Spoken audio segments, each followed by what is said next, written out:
What's up, guys? Welcome to another video with your buddy the Roller Coaster Crafter, and today we are back to my custom coaster Edgepoint, and we are putting in the next few elements. This is the second half of the coaster, and also we are going to start testing today. I have not put the custom trains on just yet, but I am going to test out the normal trains. I have greased them as well, so we're just going to make sure it runs all smoothly.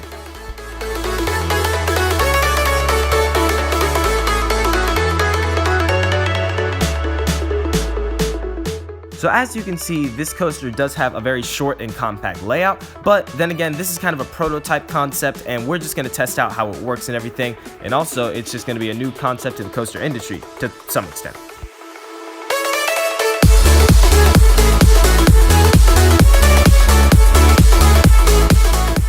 And here we are. Here's my first official test of my custom coaster Edgepoint.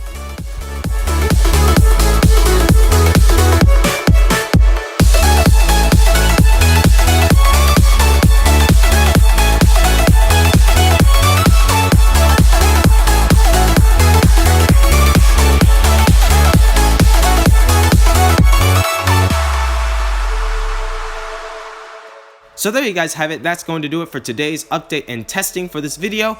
Stay tuned for one last update. The coaster is almost finished. We just need to add a few more track pieces in, and also we're going to get the logo up. So thank you guys for staying tuned to watching this coaster being built, and also don't forget to like and subscribe to this channel for more videos, as I will keep them coming. Thank you guys. I will see you next time on the Coaster Crafter channel. Peace!